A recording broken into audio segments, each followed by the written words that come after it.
خونه ما در حدود نزدیکی های 50 تا 100 متر زمین فوتبال و 2 تا زمین فوتبال بود. یه دونه زمین فوتبال اصلی، یه زمین فوتبال 2 بود که ما بچه‌های کوچیک میتونستیم اون تو بازی بکنیم.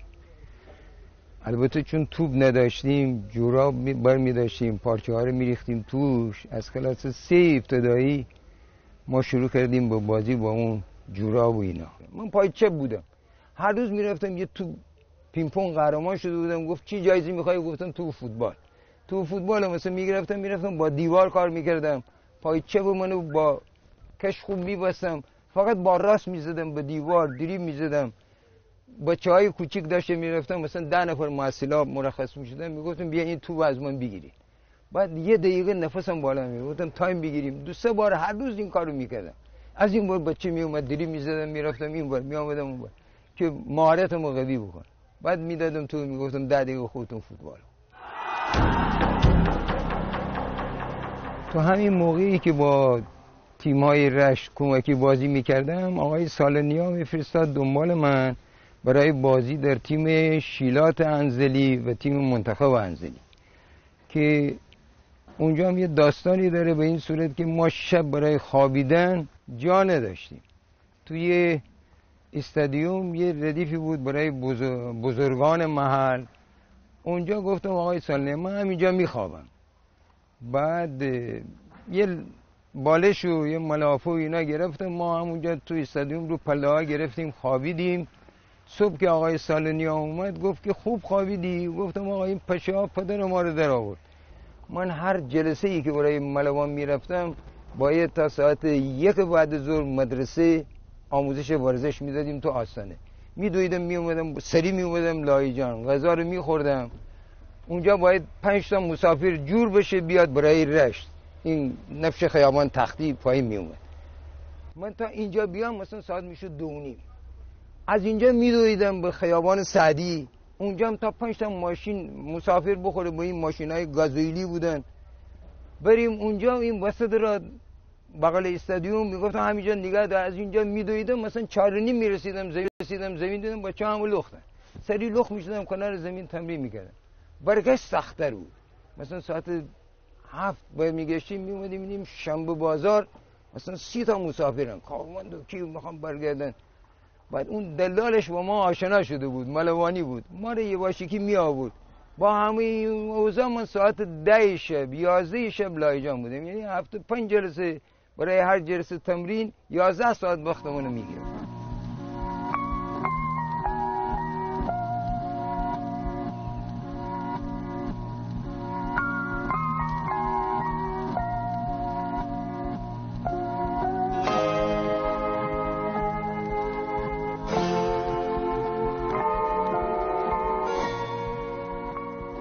در همون سالا، یعنی سال 52 که قرارداد ما با ملوان تمام شده بود، ما تو اردوی تیم ملی که اوفارل بودن کمکاشون برادران بیاتی بودن که با من گفتن که میای با ما بریم یه سال تراکتور سازی، قرارداد که نداری اینا. گفتم ما معلمان تو آستانه اشرفیه هستم فلان.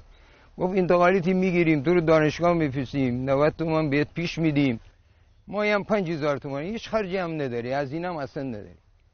من دیدم 150,000 تومان میشه. گفتم نه آقا من میخوام ملوان بازی بکنم. گفت مگه مایی چقدر میگیری؟ گفتم 150 تومان. گفت این میشه سالی 3000 تومان، اونجا هست 150,000 تومان، بیا 30-40,000 تومان به ملوان کمک کن. گفتم نه من اصلا نمیتونم دل بکنم از ملوان. با بچه ها اخ شدیم و مردم شمال و همه ملوانی و اینا. من پیشنهادها رو رد میکردم به خاطر اینکه عشقم فوتبال بود و آینده نگر نبودم. فکر میکردم همیشه یک نفرم. ولی بعد از ازدواج و بعد از بچه دار شدن و نمیدونم اینا دانشجو شدن و خرج دانشگاه اینا، اینجا به تنگ دستی وقتی برخوردم گفتم عجب اشتباهی بزرگی کردم. ولی از اون ور دل تماشاچی ها رو به دست آوردم.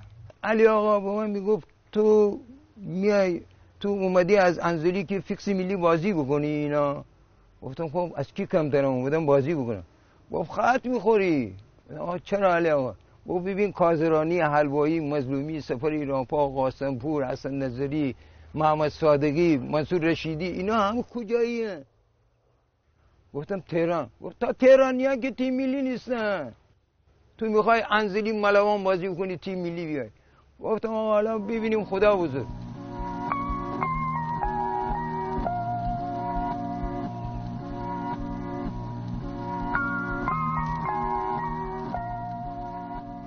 آقای سومی ذاتاً قرمز بود. من یه روز خونش رفتم دیدم پردهش قرمزه، تخت خوابش ملافش قرمزه، چراغش قرمزه، دیوارش قرمزه. گفتم من اینجا نمیتونم بیشینم اصلا. تو چطوری اینجا زندگی میکنی؟ گفت من قرمزی ها باید اینطوری باشه. و خیلی وفادار بود، خیلی خدمت کرد و هرچی بگیم آقا غلامرضا بنیانگذار سپیدروده.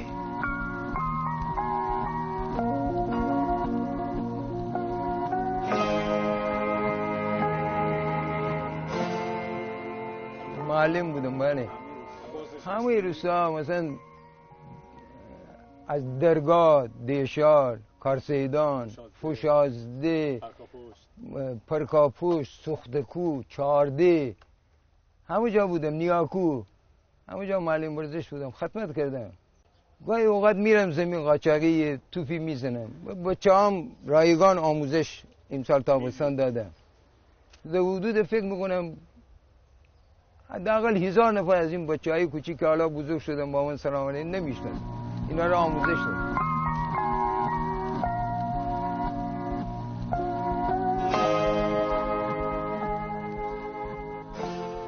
گفتم که ما پیشکسوت اینا بودیم، شماره 9 رو داشتیم. بعد از ما زندیات سیروز قایقران 9 ملوان پوشید و تو سپیدودم ما 9 میپوشیدیم. بعدن هوشنگی روی شاد پوشید و بعدش هم عبدالرضا پندیدن پوشید. گفتم همه رفتم ما موندیم. این اسرائیل مثل که با ما سر سازگاری داره، نه سازگاری نداره.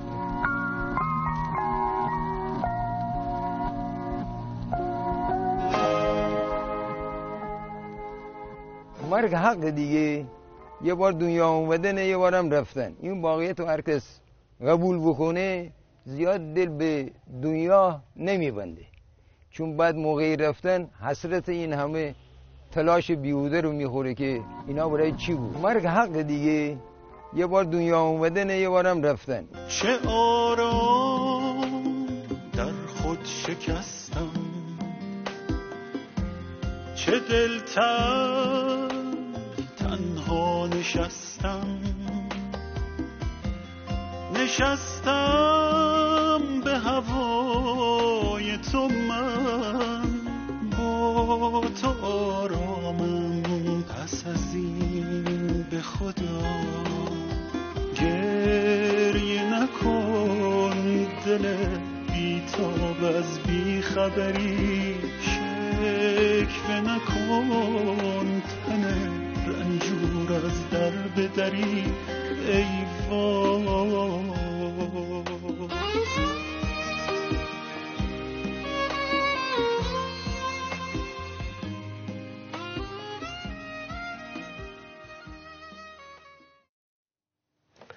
بله، آخرین بازمانده شماره 9 از ملوان و سپیدودم رفت.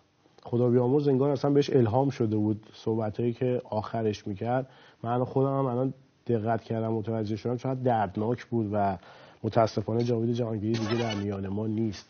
به واقع بزرگ مرد فوتبال ما بود. دیدید حرفاشو. باشگاه ملوان میگفت اون موقع به من 3000 تومان در سال میداد، 150,000 تومان ول کرد اومد برای استان خودش بازی بکنه. اون موقع فوتبال اینجوری بود. علی پروین آدم کوچیکی نیست در فوتبال ما. من 2-3 تا مصاحبه ازش خوندم، گفت کسی که من اذیت میکرد تو فوتبال همین جاوید جهانگیری بود. جاوید جهانگیری الان رفت. خدا وکیلی چیکار کردیم برای جاوید جهانگیری؟ کجا بود این همه سال؟ این آدم پر افتخار برای چی تو یه نقطه ای از لاهیجان باید میرفت؟ عشقش بود، دمش گرم، معلمم بود، معلمی هم کرد، با معلمی و با شرافت رفت. ولی کجا ازش استفاده شد؟ به بچهای نونهال داشت آموزش بغل پا میداد. رفتیم سراغش، به کار گرفتیم. از این پیشکسوت‌ها زیاد داریم. فردا همه میزنن تو سر کله خودشون ای وای رفت. بابا اون موقع که بود چرا کاری نکردیم، چرا استفاده نکردیم، چرا نگفتیم آقای جهانگیری ها شماها کجایید، چی کار میکنید. متاسفانه واقعیتی بود که اتفاق افتاد و خدمتون گفتم گوهر گرانبهایی رو ورزش استانمون و کشورمون از دست داد.